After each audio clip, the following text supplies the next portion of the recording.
Amanece en los llanos de Venezuela. La luminosidad explosiva del sol empieza a asomarse en el horizonte. Una inmensa sabana, una tierra seductora y enigmática que, al decir del novelista Rómulo Gallegos, es bella y terrible a la vez. En ella caben holgadamente hermosa vida y muerte atroz. Una tierra que asusta, pero que aquí nadie le teme. Con el amanecer empieza la jornada del llanero, testigo de excepción de estas alboradas, congestionadas de trinos augurales, que más que un nuevo día parecieran anunciar el comienzo del mundo.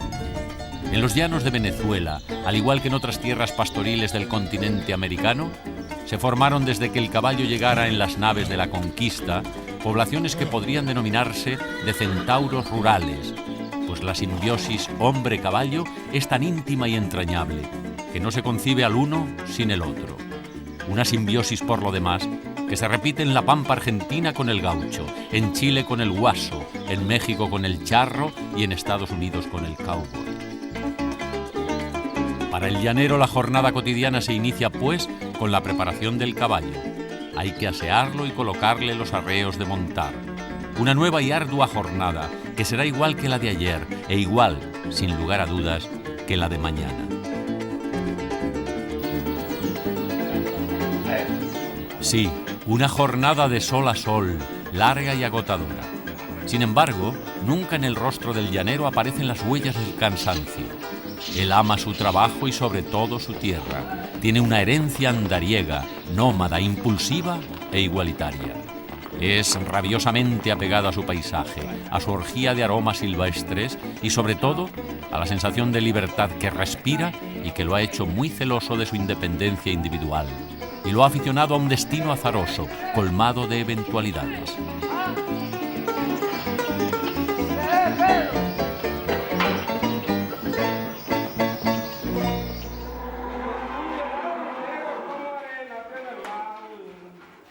Otra de las primeras tareas que reclaman la presencia del llanero es el ordeño de las vacas. Es esta una labor que se ha automatizado en los grandes hatos, pero no en los pequeños, donde todavía es una labor manual. Después de que el becerro mama un poco la ubre de su madre, el llanero arranca el ordeño.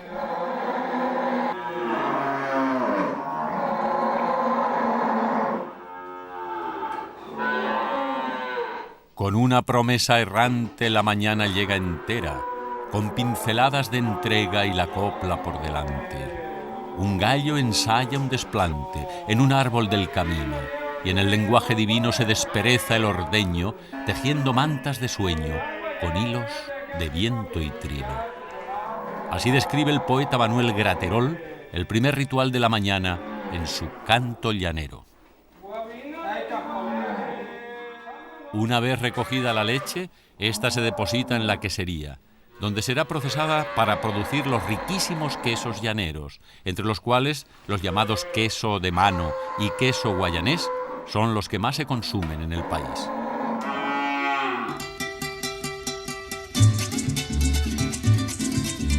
Fue en el siglo XVI cuando comenzó la colonización de estas tierras por parte de pobladores y misioneros españoles, que al apreciar su feracidad para la producción de pastos, fueron estableciendo explotaciones pecuarias que posteriormente se convertirían en hatos y pueblos.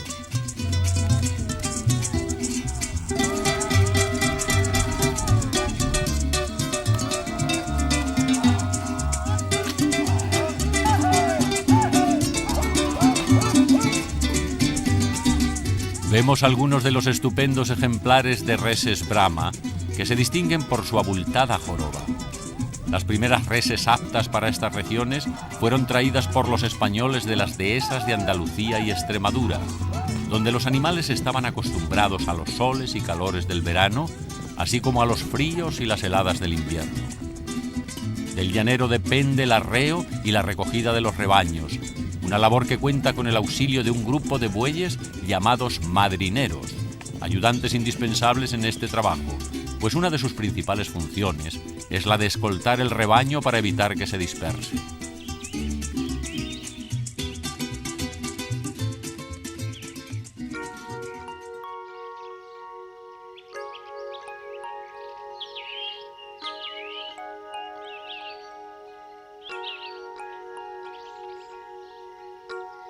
Del 1.000.000 de kilómetros cuadrados que ocupa Venezuela en el mapa de Sudamérica, 300.000 corresponden a estos llanos que se extienden desde el Pidemonte andino hasta el río Orinoco.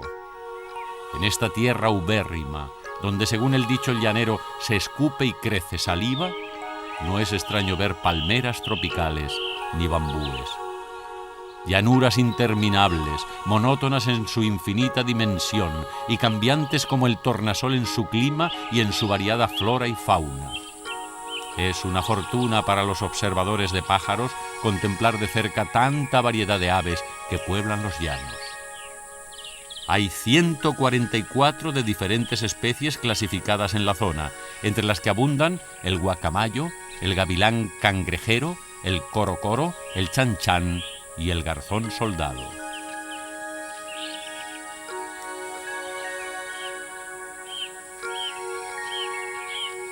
Entre las innumerables variedades de garzas existen dos que, en el pasado, eran las más codiciadas por sus plumajes: la garza real y la garza chusmita. Hasta los años 20, sus plumas tuvieron gran demanda, sobre todo en Europa, y se pagaba la onza a precios altísimos, lo cual, como se supone, convirtió a estas aves en víctimas masivas de los cazadores. Pero no solo plumas de garza era lo que exportaban los llanos a la industria de la moda europea.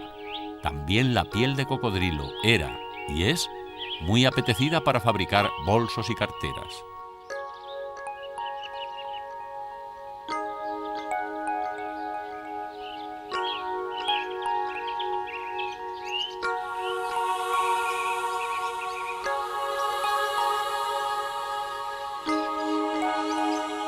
Por estos ríos se transportaban en sus curiaras los caimaneros, quienes a diario se batían a base de arpón con los saurios hasta matarlos.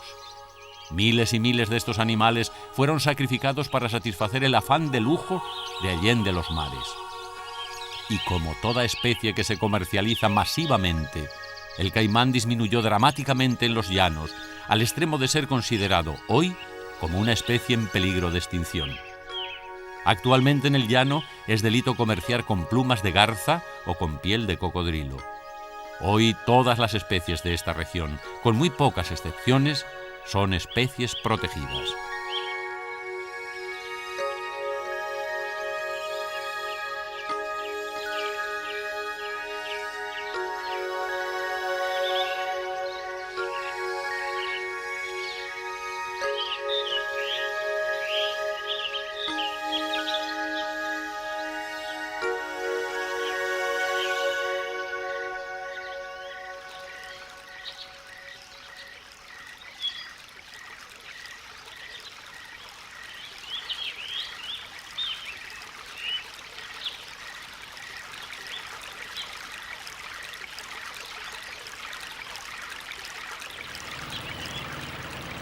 Aquí es muy marcada la división del año en dos estaciones, la seca y la lluviosa.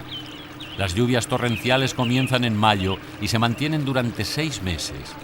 Es cuando la sabana infinita se repleta de agua, todo se inunda, se desbordan los ríos, se forman grandes esteros y lagunas, y entonces crece el pasto y surge además toda suerte de vida acuática que le sirve de alimento a las nutridas bandadas que matizan el cielo con sus suaves aleteos.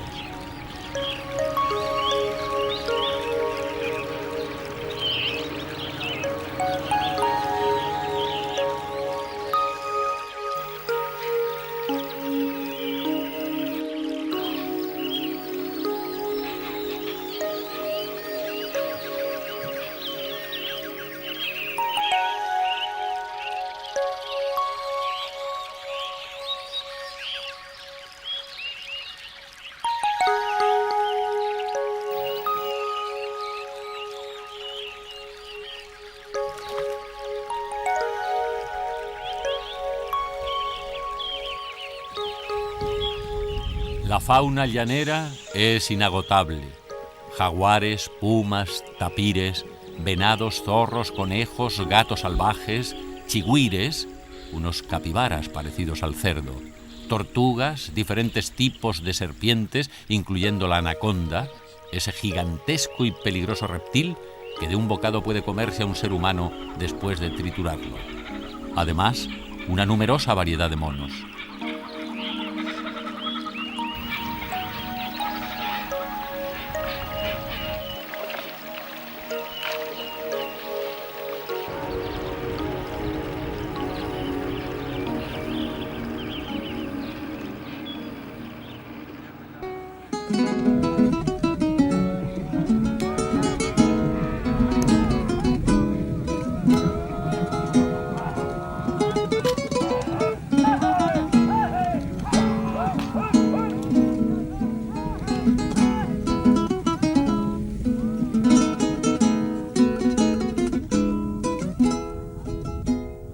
Ahora la manada se dirige de regreso a los corrales. La topografía homogénea del llano, apenas surcada por lomas y colinas de escasísima altura, ha sido durante siglos asiento de una sola riqueza, la ganadera. Los rebaños interminables llenan de vida la llanura inconmensurable. Su proceso de engorde y el cuidado que requiere cada res consume el tiempo y exige del llanero diferentes trabajos. Uno de esos trabajos es la hierra o marcado de los becerros, para lo cual se continúan aplicando los métodos tradicionales. La hierra es un trabajo que comienza por tumbar el becerro al suelo, algo que se logra a base de la sincronización entre dos llaneros. Uno que jala la soga con la cual se amarra al animal por el cuello y otro que lo jala por la cola, logrando que el becerro caiga a su lado. Después de tumbado, el becerro se barrea, o sea que se le amarran las cuatro patas juntas con una correa de cuero. Es entonces cuando se le aplica la marca al fuego, que aunque parece ser una herida muy cruenta, no lo es tanto y cicatriza en pocos días. La hierra en el anca marca el número del animal y la del frente tiene por objeto ponerle al becerro la marca de su propietario, a fin de poderlo identificar cuando se mezcla con otros de los hatos colindantes.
Otra labor en el corral es la inseminación artificial.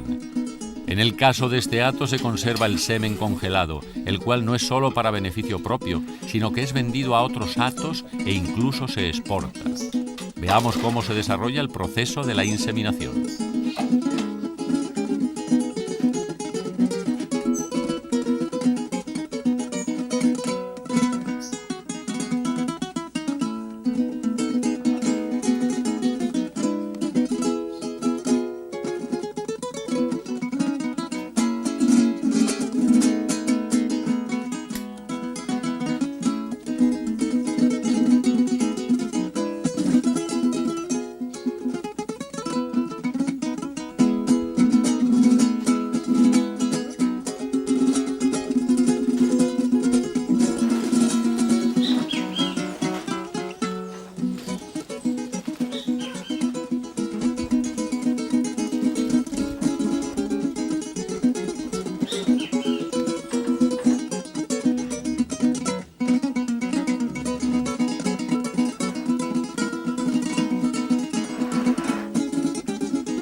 Otra de las tareas esenciales dentro del cuidado del ganado es la vacunación periódica. Hoy en día la industria ganadera se ha tecnificado mucho, del mismo modo que en general la región se ha ido modernizando. Legiones de peritos, agrónomos, técnicos especialistas y gerentes han salido de las universidades llaneras Ezequiel Zamora y Rómulo Gallegos. Pero no obstante esa onda de progreso que se inició en la Venezuela de los años 30, en muchos aspectos, los llanos no han perdido del todo su fisonomía de sabana pletórica de vida salvaje, de comunión directa con la naturaleza más pura.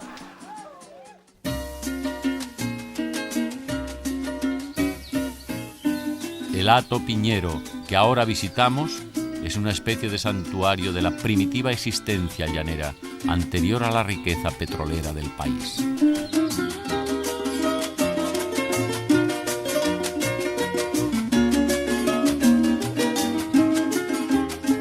La centenaria casa de la finca es una representación fehaciente de la arquitectura colonial, construida a base de los elementos de la época y del lugar. Muros a base de una mezcla de adobe y boñiga de vaca, estructura de madera y techos de teja, etc. Pero en este hato no todo es naturaleza en estado virgen y sin control. La caza, por ejemplo, está regida por normas estrictas y están prohibidas las quemas y la desforestación. Es este uno de los hatos modelo de los llanos. Son 70.000 hectáreas de una vida salvaje, pero sujeta a patrones ambientalistas. Del equilibrio ecológico del hato se encarga la Fundación Branger, a la cual se debe, además, la tecnificación de la industria ganadera y el incremento de la industria agrícola, pues hoy a las cosechas de pasto se agregan las de arroz, de sorogo, de tabaco, girasol, maní y merey, entre otros.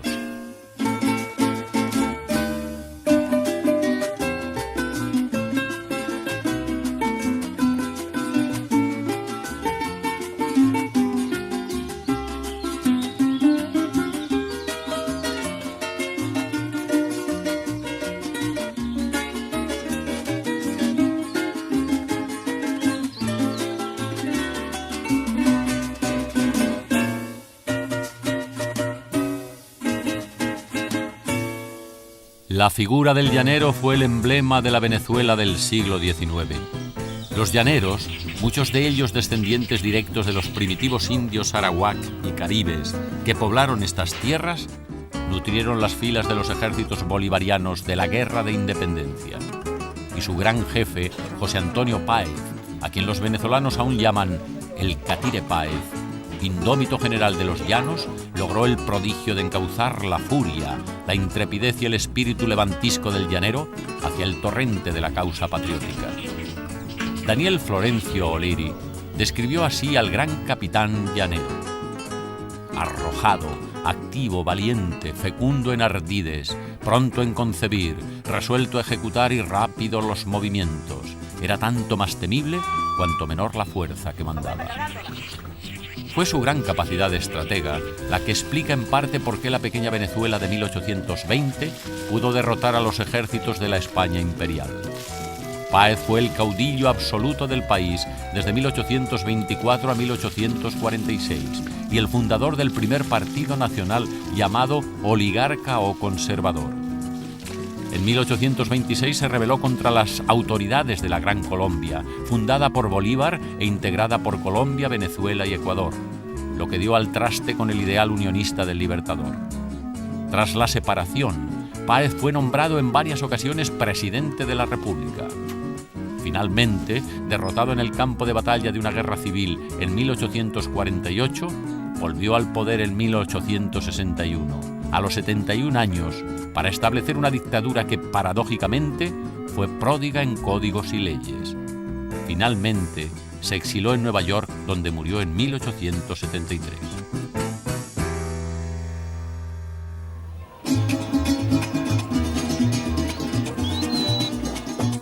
Es domingo y los llaneros ataviados con sus mejores galas, muchos de ellos con su típico sombrero pepa y guama, se reúnen en la manga o campo especialmente preparado para disfrutar de un emocionante coleo de toros, torneo similar al rodeo tejano, del cual son protagonistas el llanero, el toro y el caballo. Se trata de un emocionante evento que convoca el entusiasmo de grandes y chicos y que luego será aderezado con un buen sancocho de gallina, que mientras tanto se cocina lentamente en los fogones y con un rico asado de chigüiro. A esta misma hora, en otros lugares de este inmenso territorio, se celebra la fiesta llanera por excelencia, además de los toros coleados, la riña de gallos, en la cual se apuestan sumas muy fuertes de dinero. Los gallos se ejercitan durante la semana, se sacan por la mañana, se lavan con aguardiente de caña, se les da una dieta especial y hacen ejercicios balanceándose en una cuerda. En estos festivos eventos, los apostadores y los espectadores, después de ingerir sus tandas de ron, se emocionan y dan salida a su entusiasmo.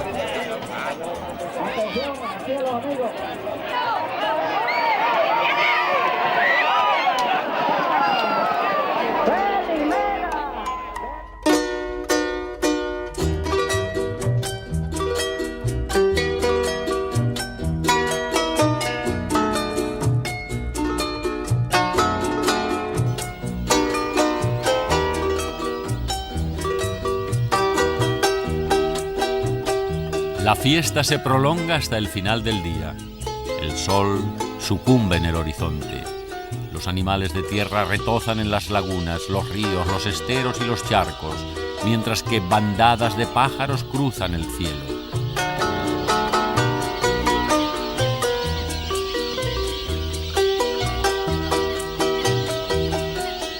Las primeras sombras comienzan a cubrir como un manto la verde y desierta intensidad. Es cuando irrumpe el lejano galope del jinete sin cabeza, protagonista de una de las tantas leyendas tradicionales que pueblan las noches de la sabana y que es probablemente la única ante la cual el llanero siente miedo y su caballo se detiene.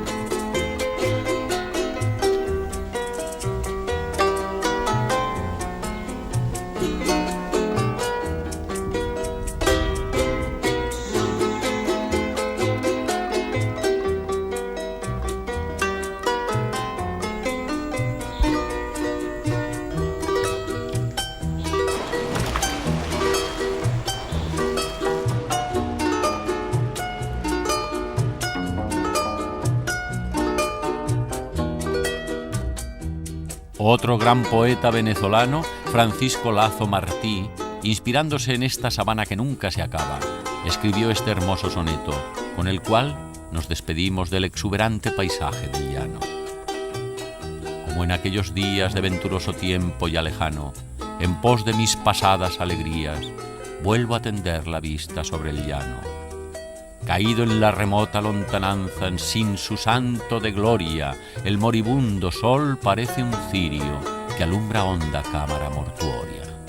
El viento sin rumor apenas riza la silente laguna en cuyo espejo invisible dolor vertió ceniza. Y con vuelo despacio, de perdidos reflejos, las garzas que se irán lejos, pueblan de luces blancas el espacio.